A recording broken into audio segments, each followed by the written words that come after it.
Okay, today I want to do a bit of a comic review.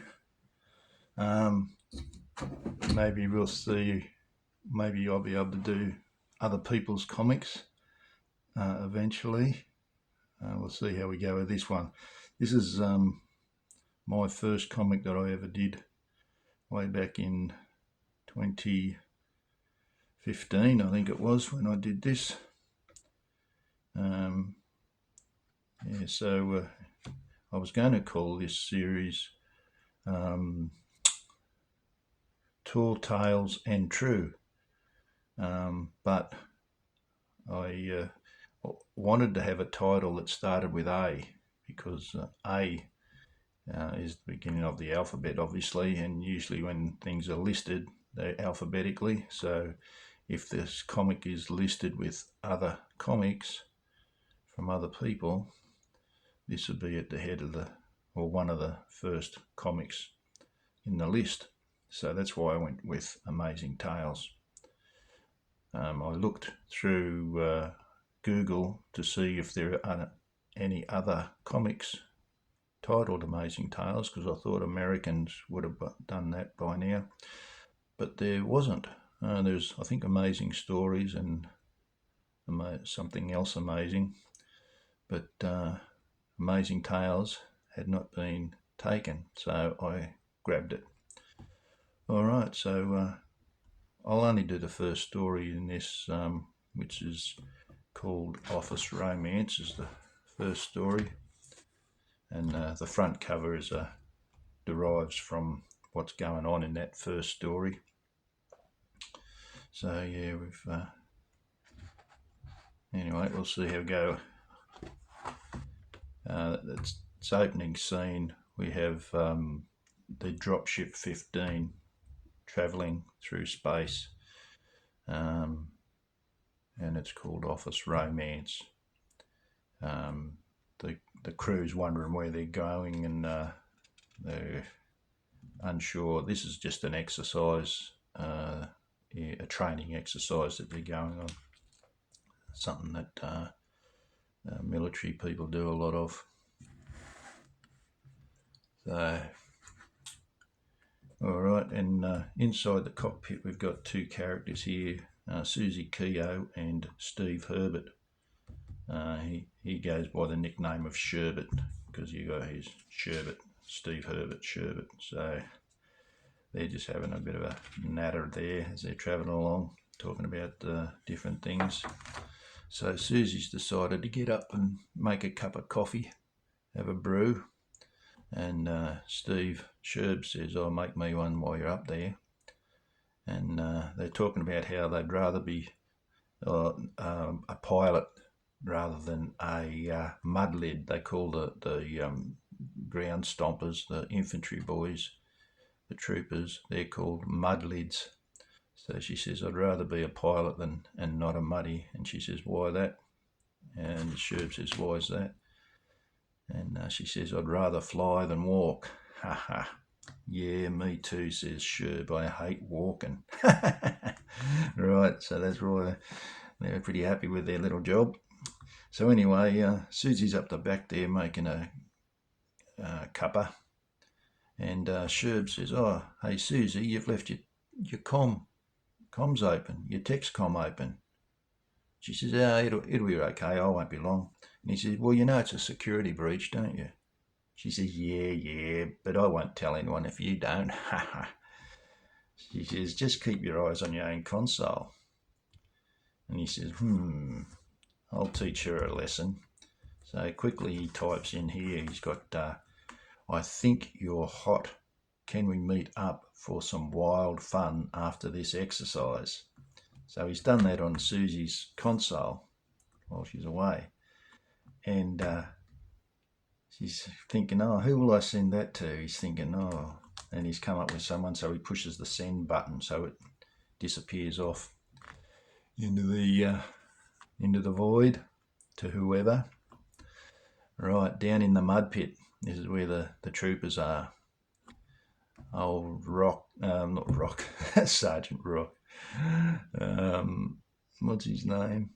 I can't even think what my main character's name is. Isn't that crazy? Ocker. Ocker. I gave him a good Aussie name. You don't hear it much nowadays, but Ocker. That's his name, Ocker. It used to be a pretty common sort of nickname for Aussie sort of blokes in the old days. Ocker. You're an Ocker. Now it's a bit of a slur nowadays to be called an Ocker, but in the old days it was just a nickname for someone who was a bit Aussie. So anyway, Ocker's down there trying to get into the toilet, trying to get into the dunny. Someone's in there. Hey, Berg Turtler, hurry up in there. And he's banging on the door. Hang on, this is Berg Turtler in the toilet. I won't be long. Suddenly, Berg Turtler just sitting there minding his own business, literally, and beep, beep, beep, beep. Oh, he says, what's that? Sugar. Someone sent me a message. Now you can see Berg Turtler's a bit of a funny sort of a character. He's got his beret on, like we used to call that a landing pad when it was like that. So, there's a joke to have a beret sitting like that. So he's just a bit of a nerd, bit of a no-hoper, bit of a clumsy sort of a bloke, I guess you'd call him. Probably the butt of all jokes in the section. So anyway, Sugar, someone sent me a message. Where is that thing? So he's digging in his pocket looking for his phone, and outside old what's his name again, Ocker, says, hurry up, Berg Turtler. He says, yeah, I'm hurrying. Now he pulls his phone out and he's reading it. Here it is. Now let me read this. It's from Susie Keogh. Look of shock and surprise. He's reading the message. What? Me? Hot? Meat? Let me read this again. He reads it again. Oh, Susie. He's all love hearts and he's in a dream. Come on, Berg Turtler. The line's getting longer out here. Bang, bang. And the line is getting longer. Look, everyone wants to get to the toilet, the dunny, before they land, before they get out in the sticks. I'm going to kill him. We'll be inbound soon. Berg Turtler comes out, smiling, happy. About time, as Ocker goes in. This fella says to Berg Turtler, what are you looking so pleased about? You're lucky Ocker didn't snot you. He's off. He's in dreamland and he's wandering off. Wild fun and with love hearts. That's all he can say, says Berg Turtler. Then over the intercom comes the announcement. Attention, buckle up. Inbound DZ in 5 minutes. So there's 5 minutes for everyone to get to the dunny before they land. All right. So they land. They're piling out of the dropship. And here we've got Susie and Sherb are looking at everyone, and someone stopped to look up at them. And Sherb says, have a look at that one. Who is it? And Susie calls him it. She calls him it. She's got no respect for the soldiers. What's it looking at us for? Ocker will have his guts for garters. Sure enough, Ocker smacks him. Wake up, Berg Turtler. Get your bum moving now. And Susie says, ha, did you see that? Ocker smacked him good. It's Berg Turtler. He's such a shank. Old Sherb reckons, yeah. I reckon he's got the hots for you, Susie. She says, don't you be stupid. We better get back to base. Let's go. Everything ready? And he goes, yep, all clear. Hatches closed. Boosters up.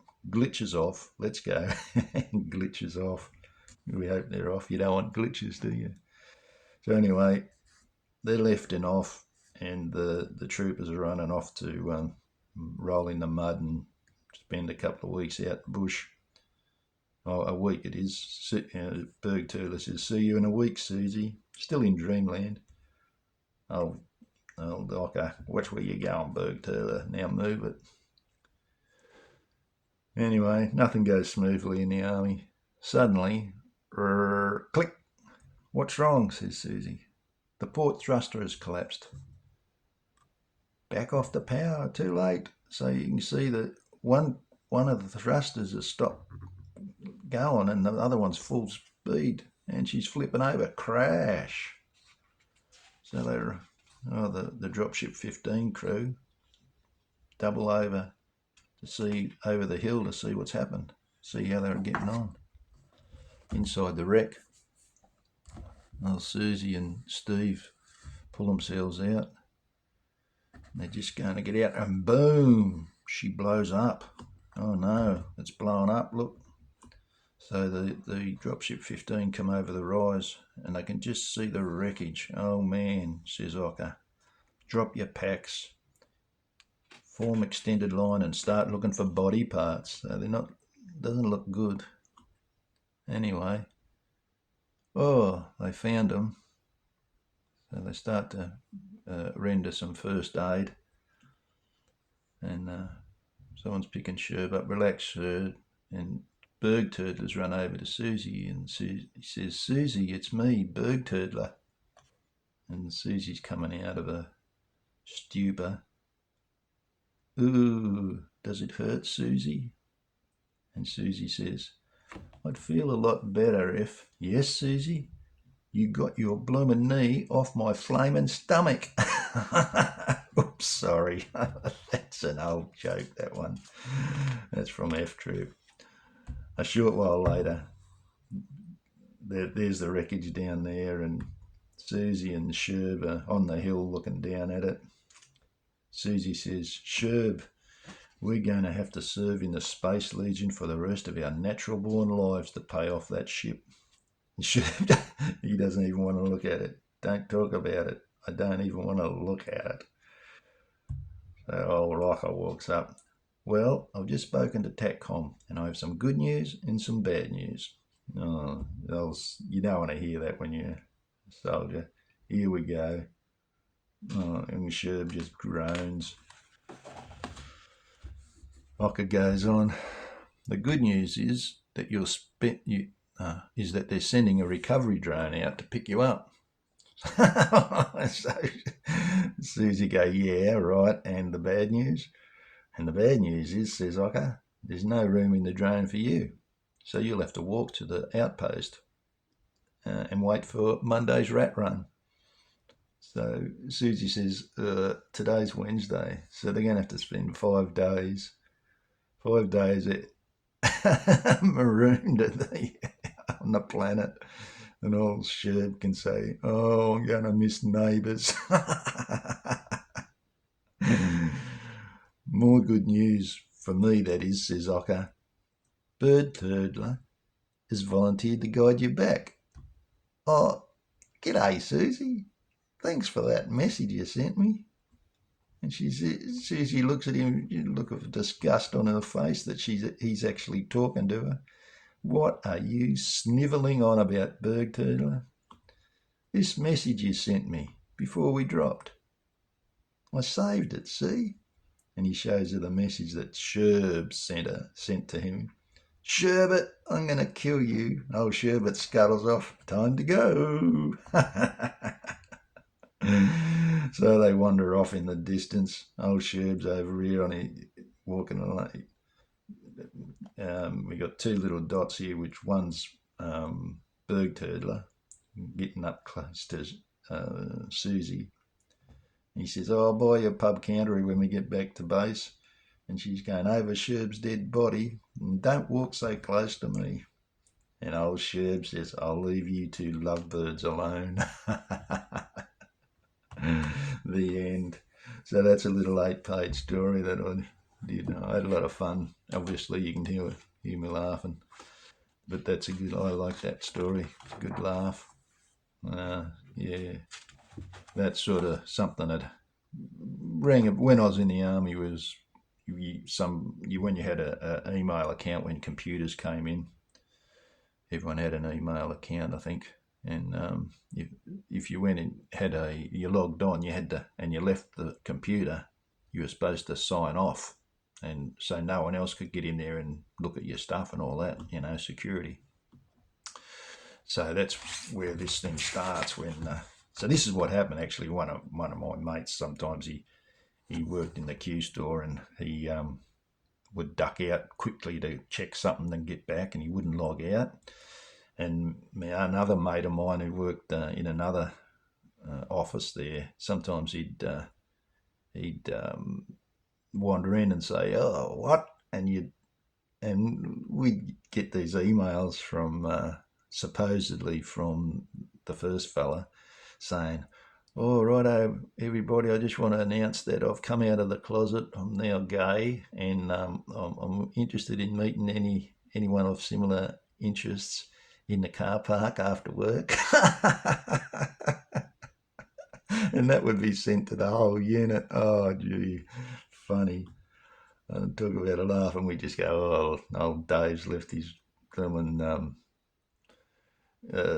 hasn't logged out again from his emails." No, anyway, that was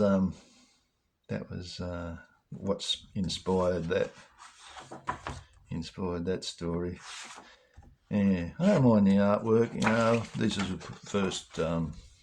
I like the spaceship there, the way it is, and the way I've done this.